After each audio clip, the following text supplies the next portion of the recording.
जब इमाम जो है वो खुतबा ख़त्म कर रहा हो तो लोग मस्जिद में आ रहे होते हैं और फिर बहुत जल्दी निकलने की होती है।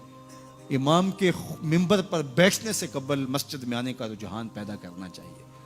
फरमाया गया कि जो शख्स जुमातुल मुबारक में सबसे पहले आता है उसको एक ऊंट ज़बह करने का सवाब नसीब होता है, जो उसके बाद आता है उसको एक गाय ज़बह करने का, फिर एक बकरी, और जब इमाम मिंबर पे बैठ जाता है फिर रुफ़े अल कलाम कलमे उठा ली जाती है।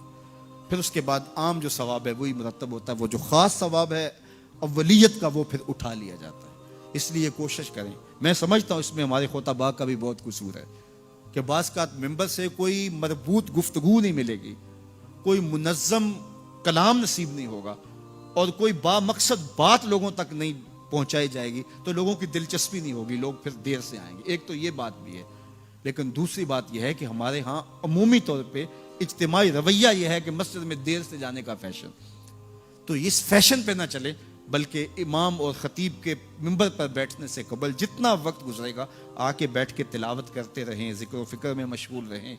जितनी देर आपको इंतज़ार करना पड़े ये आपके लिए खैर व बरकत का ज़रिया है। और फिर आएँ और पूरी गुफ्तगू सुने और उस गुफ्तगू का यकीनन नतीजा आपकी ज़िंदगी में मुरतब होगा। और अगर आप समझते हैं कि मैं बहुत ज़्यादा मसरूफ़ हूँ और कोई आपको काम है तो शरीयत ने आपको इजाज़त दी है कि आप लेट भी आ सकते हैं, लेकिन इज़ा नूदिया लिस्सलाति मिन यौमिल जुमुअति फस्अउ इला ज़िक्रिल्लाहि व ज़रुल बै, वो हुक्म दिया गया जब जुम्मे की अजान पुकारी जाए तो उसके बाद फिर आप कारोबार नहीं कर सकते, फिर कारोबार करना हराम हो जाता है आपके ऊपर। व ज़रुल बै, फिर खरीदो फरोख्त छोड़ दो, फिर तुम चल पड़ो अल्लाह के जिक्र की तरफ, फिर तुम्हारे ऊपर लाजिम है कि तुम जिक्र की तरफ चल पड़ो। तो इसलिए इस सहूलत से हमें फ़ायदा हासिल करना चाहिए कि अगर हम खुतबा पहला छोड़ते हैं और दूसरी अजान ये अजान है जिसके बाद कारोबार करना हराम है, अजान सानी है, ये सहूलत के लिए पहला वक्त अजमियों के लिए है ताकि जो है वो उर्दू में या अपनी ज़ुबान में अजमी ज़ुबान में भी कुछ कलाम सुन सकें। तो इसलिए हमें ये सहूलत दी गई है, वो बहुत ज़रूरी काम हो। तो दीन सीखने का ये कितना खूबसूरत मौका है।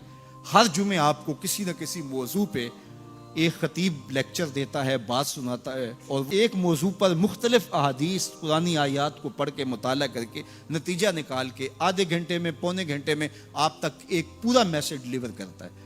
तो इसलिए उसको भरपूर हासिल करने के लिए और अपनी नस्लों को दीन से जोड़ने के लिए ये इस्लाम आज भी बहुत सारे मुशक्क़तें और बहुत सारी साजिशों के बावजूद ये कायम है, इसलिए कि इसने खूबसूरत हमें नज़म दिया है। महल्ले की सतह पे 5 गाना नमाज है, इलाके की सतह पे जुमा है, सालाना शहर की सतह पर 2 ईद के इज्तिमा हैं और आलमी सतह पे हज का इज्तिमा है। तो ये एक नज़म है जो हमें दिया गया और ये हमें जोड़े रखता है और ये हमारी वहदत की अलामत है। अल्लाह ताला हमें 5 गाना नमाज की तौफीक अता फरमाए और एहतमाम के साथ नमाज जुमा की तौफीक अता।